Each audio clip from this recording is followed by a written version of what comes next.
nosotros que estamos, podemos Perfecto. volverla a ver, ¿no? ¿Están todos de acuerdo, no, con que grabe la clase? Yo creo que sí, ¿no? Yo pregunto por una cuestión de formalidad.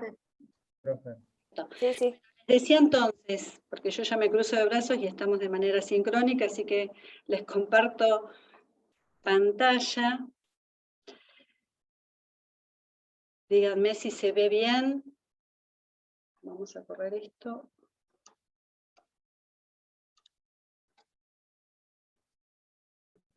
Sí, ahí ya se ve. ¿Ya se ve? Voy a correr esto. Sí, Así profe, que- se ve bien. Bárbaro. Le voy a ampliar un poquito.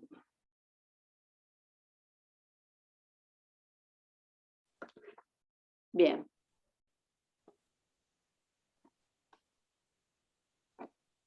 Ahí está. Bueno, cualquier cosita me interrumpen, como les decía recién, y me preguntan sobre lo que les vaya compartiendo. ¿Sí? En primer lugar, como les dije al principio, ¿no? La idea es que nos vayamos conociendo de a poquito, ¿no? A través de las preguntas, a través de este medio. Ustedes van a tener diferentes canales de comunicación, no solamente los encuentros semanales, sincrónicos, que vamos a tener en estos espacios de teóricos, sino también van a tener el canal del campus, ¿sí? Cualquier consulta que me quieran hacer vía correo, lo pueden hacer, y si no también, bueno, van a tener la dirección de mi mail, que la tienen en el programa de la materia, ¿sí? Cualquier cosa que me quieran consultar. La idea entonces es que nos vayamos conociendo. Yo les voy a dar un changüín, por lo tanto me voy a ir presentando yo y lo voy a presentar a mi equipo de cátedra, que está conformado por todas estas personas, ¿sí? La profesora titular, que es Ana Uleche, que ella va a estar a cargo de los teóricos de los días miércoles. Por supuesto que ustedes pueden, justamente porque son abiertos, más allá de que se hayan inscrito por una cuestión formal, ustedes pueden ir o a la clase de la profesora Uleche, o los días miércoles de 9:30 a 11, o pueden participar de estos encuentros. Obviamente eso va a depender de la disponibilidad que tengan ustedes, ¿no? Cada uno de ustedes. Y además... Profe, disculpe. ¿sí? Disculpe, yo ayer quise ir al teórico de la mañana y estaba restringido el link, porque yo estoy anotada en esta comisión y me quería cambiar y no se puede acceder al otro link. Sí, no son lo mismo. Perfecto, bueno. ¿Y cómo accediste a este link? Porque yo también lo restringí para mi comisión. Porque estoy anotada en esta. Ay, qué tonti, sí, tenés razón, claro. Bueno, después escribime y yo te cambio de comisión, Débora. Bueno, muchas gracias. Escribime por el campus, ¿no? ¿Cómo? ¿Por el campus? Escribime por el campus y yo, así, porque no me voy a acordar después. Escribime y yo después te paso a la otra comisión. Lo mismo, todas las personas que tuvieron dificultades para la inscripción y quieren pasarse a la comisión del miércoles, me escriben y les hago la inscripción, ¿no? Los paso a la comisión de los días miércoles, ¿sí? Bien, junto con parte del equipo de cátedra, está conformado también, yo los puse en orden según el número de comisión, ¿no? La comisión 1 va a estar a cargo de Silvina Massetti, la comisión 2 a cargo de Manuela Oteguibano, la comisión 3 a cargo de Damián Rodríguez, la comisión 4 a cargo de Leonardo Arroniz, la 5 va a estar a cargo de Agustina Sirochinsky, la 6 Silvina Elgar y la 7 Romina Brandaris. Además, nos van a acompañar las adscriptas Victoria Ibarra y María Paz Actis. En realidad ellas no es que van a estar siempre en el mismo espacio, probablemente vayan circulando, a veces vayan a mi teórico, a veces al teórico de Ana, y así con las diferentes comisiones de trabajo práctico. A mí me parecía pertinente comenzar este primer encuentro, como les decía hace un ratito, de presentación, teniendo en cuenta un hecho histórico, ¿sí? ¿Por qué? Porque así como la pensamos a la psicología educacional, como por lo menos yo se las quiero presentar, está referida o está atada a un hecho que es el de la reforma universitaria del 18, debido a ese carácter que le queremos brindar a la disciplina, que es la de herramienta modificadora, la de tener siempre un compromiso social, teniendo en cuenta el contexto inmersa, ¿no?, en las problemáticas, los conflictos que se suceden en el ámbito educativo, en los aconteceres, en el contexto de la actualidad.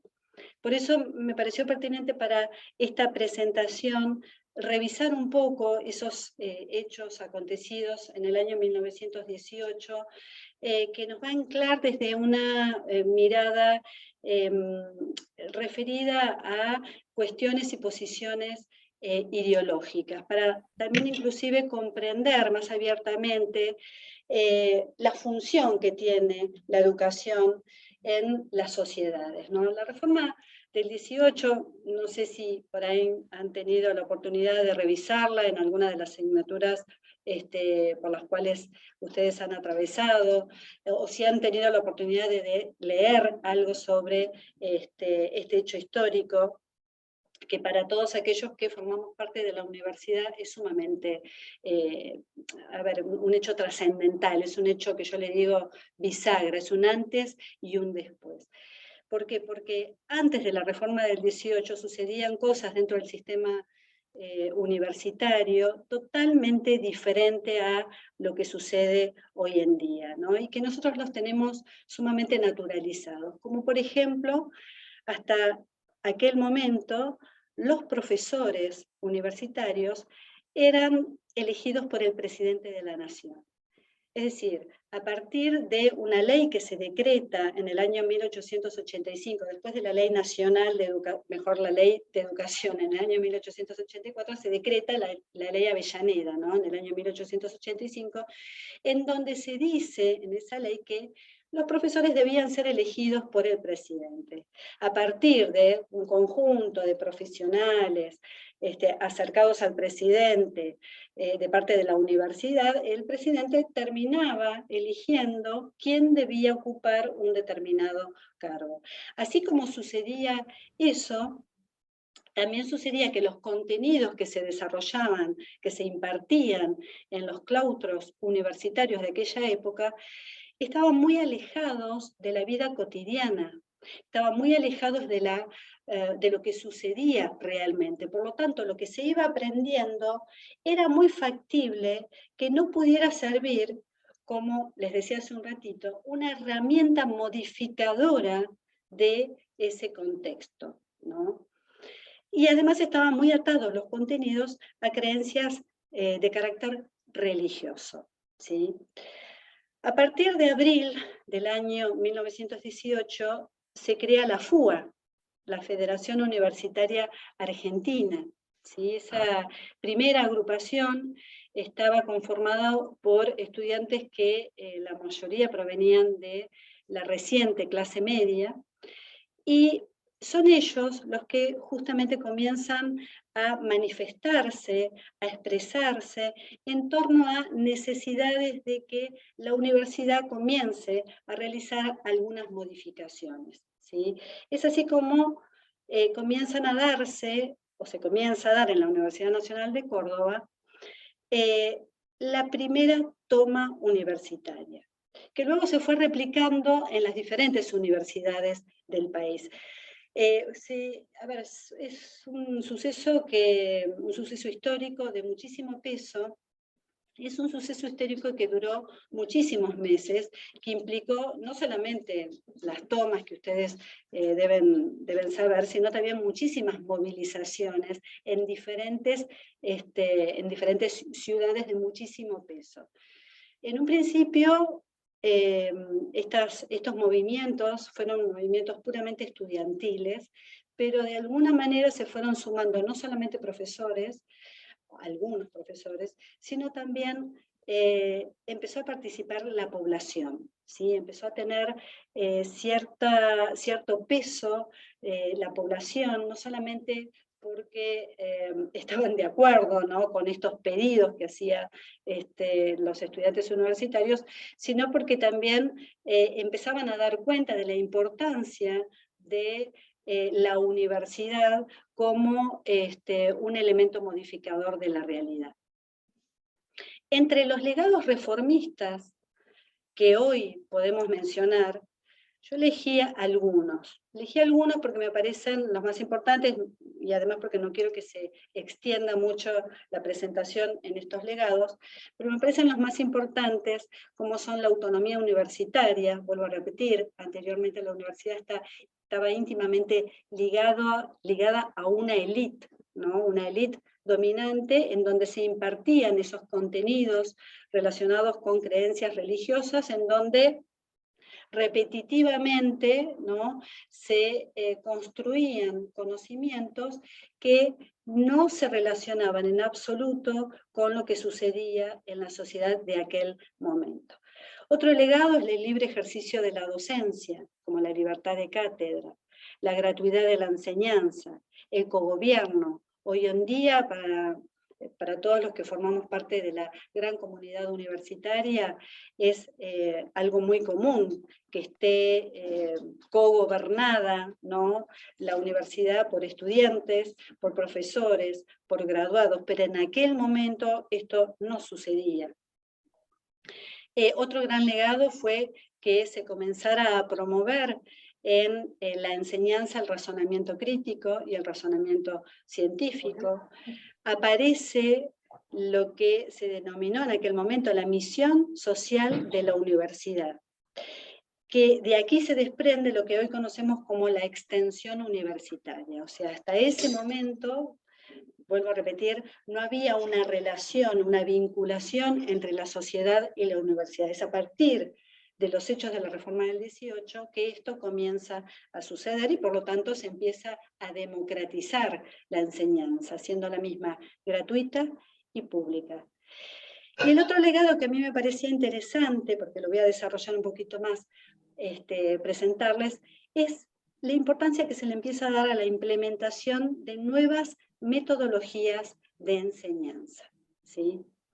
Era muy común en aquella época que el método que se utilizaba para impartir determinados contenidos, determinados saberes, pasara solamente por la memorización, es decir, por la repetición de esos mismos contenidos, ¿no? A partir de este legado se comienza a pensar cuál sería la mejor implementación para enseñar determinados contenidos. ¿Por qué esto? ¿Por qué esto? Porque no solamente cuando empieza a impartir un determinado curso, una determinada asignatura, ¿no?, determinados contenidos, elige, selecciona qué contenidos dar y qué contenidos no dar. Eso tiene que ver con, vuelvo a repetir, una determinada posición ideológica, sino que además, según el tipo de metodología que se implemente, también nos ubica en una determinada posición ideológica. ¿Sí? ¿Se va entendiendo?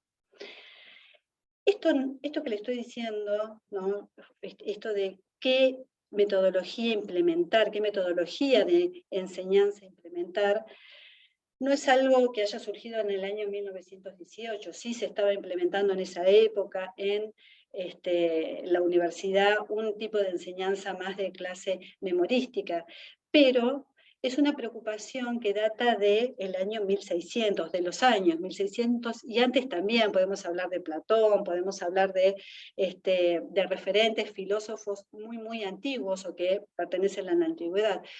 Pero el primero que escribe algo bien específico respecto a cómo enseñar es este señor Comenio, que en el año 1658 escribe la Didáctica Magna. ¿Por qué es importante? Porque justamente fue la que impregnó con su ideal de enseñarles a todos las mismas cosas, es lo que impregnó este ideal los sistemas educativos de la etapa moderna, entre ellos nuestro sistema educativo, ¿sí? Es decir que este señor, Comenio, con este ideal, que además Comenio era un sacerdote, ¿sí? Entonces también allí, fíjense la posición a partir de su creencia religiosa, la importancia y por lo tanto la necesidad de enseñarle absolutamente a todos los seres humanos las cosas que ocurrían en el mundo de aquella época, ¿sí? Pero vuelvo a repetir, este ideal de cómo se tiene que enseñar y lo que se tiene que enseñar fue lo que irradió y lo que inspiró a todos los sistemas educativos nacionales que empezaron a surgir en la modernidad, primero en Europa Occidental y luego en América.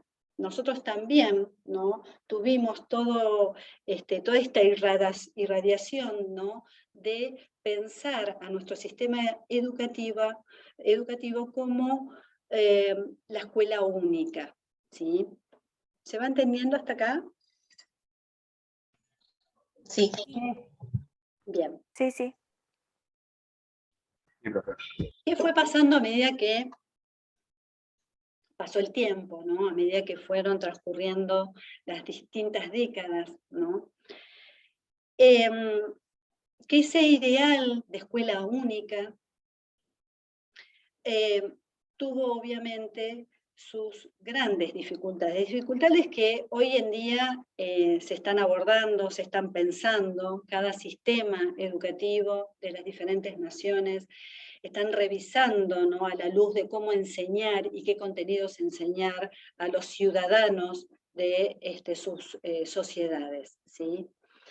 Pero los resultados que nosotros podemos revisar, ¿no?, y que podemos ver, que dieron como una gran paliza, ¿no?, a esta forma de pensar la enseñanza a las personas, lo podemos revisar en sus dos versiones, en sus dos vertientes, ¿sí?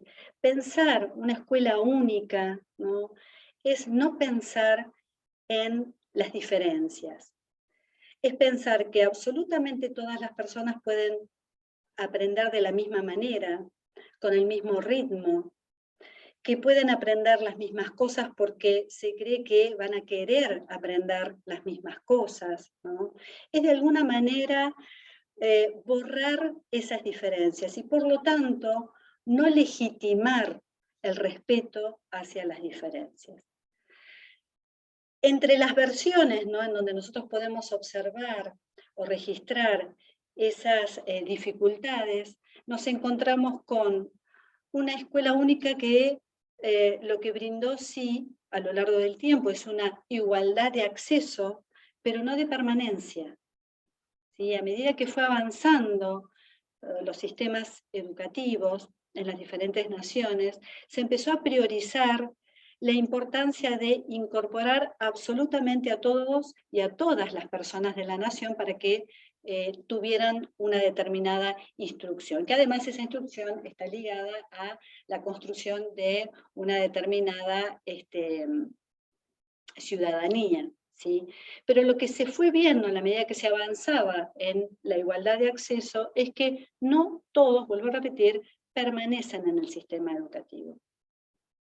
Y en la medida que se fue avanzando luego sobre diferentes sistemas de permanencia, lo que se fue viendo como resultado es que sí se observaba igualdad de acceso, sí se observaba permanencia, pero la calidad en la formación se empezó a advertir que era diferente.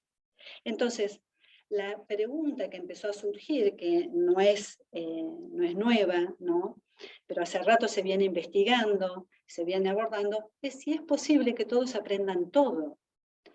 Que todos aprendan todo en el mismo momento, los mismos contenidos, vuelvo a repetir, con el mismo deseo de, además, querer aprender. Si bien esto no es algo, quiero avanzar y no puedo,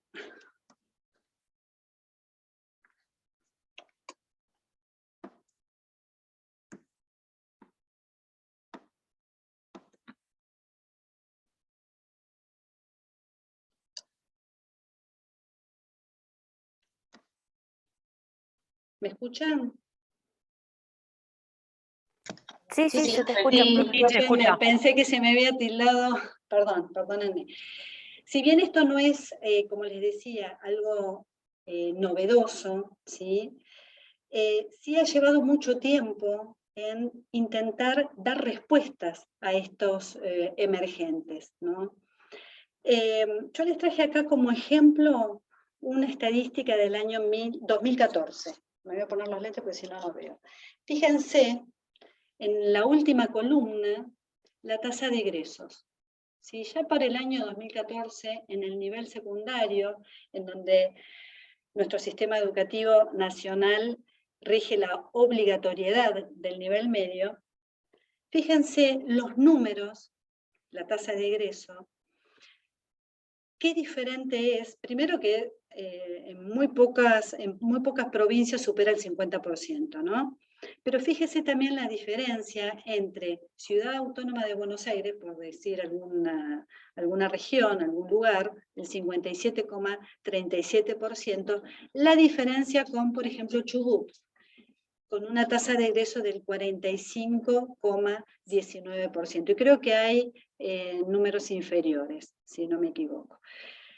Esto obviamente es un simplísimo ejemplo, ¿no?, respecto a esto que les venía mencionando, ¿no?, la importancia de empezar a pensar en políticas educativas que estén ayornadas a políticas pedagógicas, ¿sí?, que tengan de alguna manera una referencia a legitimar las diferencias.